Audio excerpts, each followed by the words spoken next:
The following is a short tutorial on how to use virtual classrooms.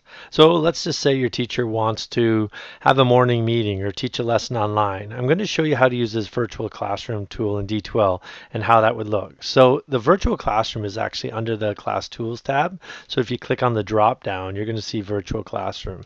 And when you come through this way, it's really nice because it lets you see all of the other virtual classes that have went on, so you can see them all.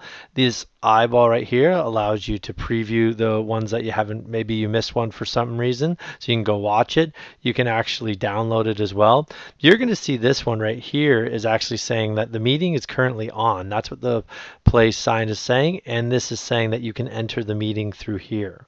A lot of the times though, we'll enter the meeting actually through the tab in the announcements. So you're going to see in terms of here, it says morning meeting. This morning meeting will link us into that virtual meeting. So I'm going to click on it. And when I click on it, it's going to give me some tips. So just read through this. It's going to be 60 minutes. Here's the date and time. It gives you some computer checks, maybe the first time you do it. There's some really good tips in here, so it's worth reading these. Remember that these are drop downs. Check those out. There's all sorts of norms that you want to use when doing virtual chats so that it goes really well. But when you're ready to go in, you just enter the room. Once you enter this room, you're going to be given two choices. Would you like to listen only? So that means you're not going to have the ability to speak into the microphone, or you could actually turn on your microphone. So generally we want to speak if we're having a meeting. So I'm going to click on microphone and I'm going to allow it. And you can see in here, it's going to do this quick test. I'm going to say yes. Now that you can see you're in your virtual classroom, you can see at the top, if your instructor has their camera turned on, they're going to be able to turn their webcam on themselves. And you're going to be able to see them talk. You're also going to have the option to turn yours on at some point as well. But you can see that right here, now the teacher can teach this lesson within this window. And there's some really neat parts about this. Right now, you don't have any ability to add to that, but the teacher can give you permission to do that. The things you do have permission to do right now, however, are down here. If you go to video menu, you can swap. So what this allows you to do is it allows you to see the screen, the teacher up big, and then the screens in the back. I'll show you a really neat thing when we do this one, is that you can share camera. So if you want to turn on your web camera, you need to allow it. You're going to get to see your web camera, which is on the left, and the teacher's webcam, which is on the right.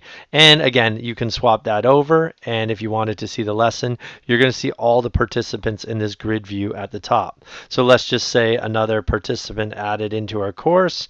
You're going to see here they come right now. You're going to get to see these different people all in there. And again, remember, it's nice if it's just a meeting and you're just talking, it's really nice to switch to just this view. But if there's lesson notes and things going up, you're probably better to switch to this view. If you're not using the camera, it's probably best that you just turn it off. It just saves bandwidth and just keeps it moving a little slicker. So we're going to go in here, and in this one, I'm going to unshare the camera. And for this one, I will unshare it as well. So essentially just the teacher will be talking, and now I'm going to switch it back to teacher mode. You can see that you have the ability to mute your mic, and my mic's muted right now. Really good etiquette when you're in an online conversation is that when you're not talking, your mic's muted. That just reduces the amount of sound that's coming in to your computer. So always a good idea to do that. And I'm going to go over here and show you, if you click here, you're going to have a lot of different options in here in terms of there's a public chat. We'll get to that in a sec.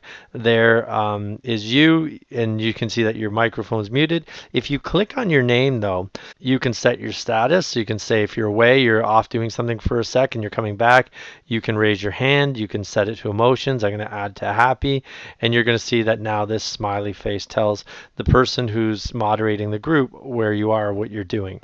And if you want to get rid of that, you just click on this icon, and it will bring you back.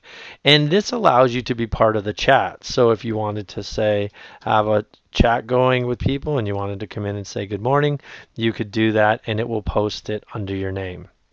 Now, until your teacher allows you permission, you don't really have much more capabilities. But if the teacher goes in, the teacher can actually go into the class and do different things. So one thing the teacher can do is that they can make you a presenter.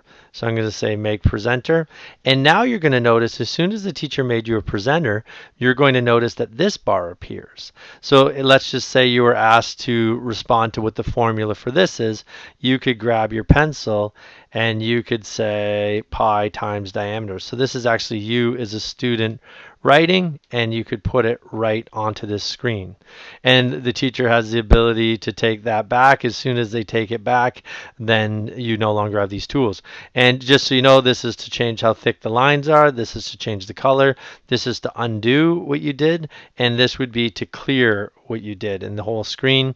You just got to be careful when you click this button because it cleans everything off the screen, including what the teacher had put there, and you can't get it back. So generally the best one to use is that undo annotation, and that will just take away the work that you were doing.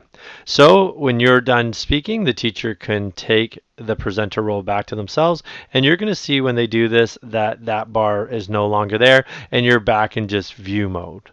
So the last thing I want to show you is how to leave a meeting. So whether you've got to go or whether the meeting's been adjourned, you just go in here and then click on leave, and that will dismiss you from this meeting.